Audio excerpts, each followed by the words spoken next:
போன வீடியோவில் இந்த பிரபஞ்சம் அனைத்தும் ஓட்டைகள் நிறைந்தது அப்படின்னு சொன்னேன்.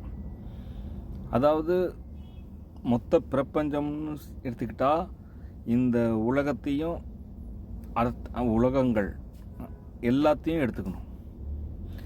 இரும்பு, தாது பொருட்கள், கெமிக்கல் எல்லாமே அனைத்தும் அப்படியே தனக்கு தேவையில்லாதது விலகி தனக்கு தேவை உள்ளட்ட போய் சேர்ந்துக்கிட்டு அந்த ஓட்டையிலேருந்து பூந்து அது பாட்டுக்கு நகர்ந்துக்கிட்டு இருக்குது. அதுவும் கண்ணுக்கு தெரியாத சைஸில் இந்த B2 Now ஸ்க்ரீனில் நான் பார்க்குறேன். சரிங்களா? ஸோ அதாவது வைரஸ்லேருந்து கிருமிலேருந்து அனைத்து மனிதர்களும் அதாவது உயிரினம் இது எல்லாம் உணரக்கூடிய ஒரு விஷயமா இருக்குது. மற்றது இந்த மரம், செடி, கொடி எல்லாமே ஒரு உணரக்கூடிய விஷயமா இருக்குது. அதாவது கண்ணுக்கு முன்னாடி நம்ம வளர்கிறது. அப்புறம் இந்த பிரபஞ்சமும் மற்ற உலகங்களும் உயிரும் அறிவும் நிறைந்தது. அதை இணைச்சு அதுக்கு ஒரு அறிவு இருக்குது. அந்த அறிவை இணைக்கணும் அப்படின்ற ஒரு விஷயம் இருக்குது. ரொம்ப அதிசயமான விஷயங்கள் எல்லாமே. ஆனால் இதில் சயின்ஸு கண்டுபிடிக்கிறதும் இந்த B2 Now ஸ்க்ரீனில் பார்த்து தான் கண்டுபிடிக்குது.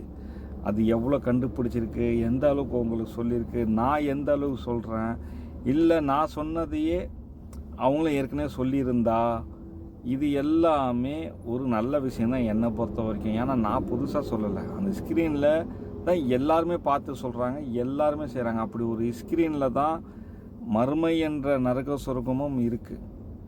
அதுதான் மெயினான விஷயம். அப்போ அந்த உண்மையை நான் சொல்கிறேன். அதை தான் மாம் டேடு காட்டுறாங்க. இதில் நான் அறிவியல் பேசுகிறதுனால, அறிவியல் கலந்த அறிவியலுக்குள்ள ஆன்மீகம் பேசுகிறதுனால மாம் டேடு காட்டுறாங்கன்னு சொல்கிறேன். ஆனால் ஆன்மீகத்தில் காட்டுவாங்க இதே ஸ்க்ரீன் தான். அதில் இன்னும் டீப்பாக போயிட்டு சரியான இடத்த நம்ம சரியாக அதை புரிஞ்சுக்கிட்டா அவங்க பேச ஆரம்பிச்சிடுவாங்க.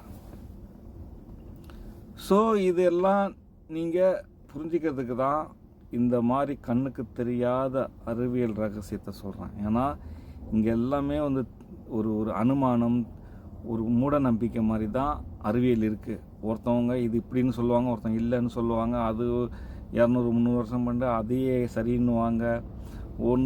ஒன் டைமில் நியூட்டன் விதி சரின்னு சொன்னாங்க. அப்புறம் ஐன்ஸ்டீனு, இப்போ ஐன்ஸ்டீன்தே ஒரு கேள்விக்குறியாக இருக்குது. அப்புறம் நியூட்டன் சொன்ன விதி சரியாக இருக்குமோ, இப்படின்னு பல குழப்பங்கள் நிறைந்தது தான் இந்த ஆன்மீகமும் சரி, இந்த அறிவியலும் சரி.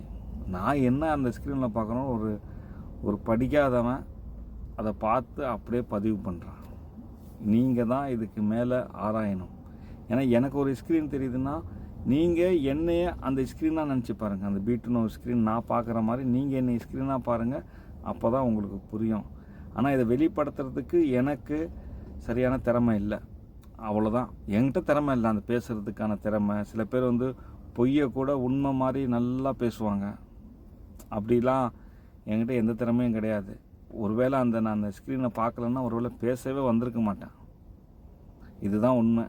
இருந்தாலும் பார்த்துட்டுமே ஏதோ பதிவு பண்ணணுமேனு எனக்கு தெரிஞ்ச ஸ்டைலில் நான் பண்ணுறேன். ஸோ நீங்கள் யோசிங்க.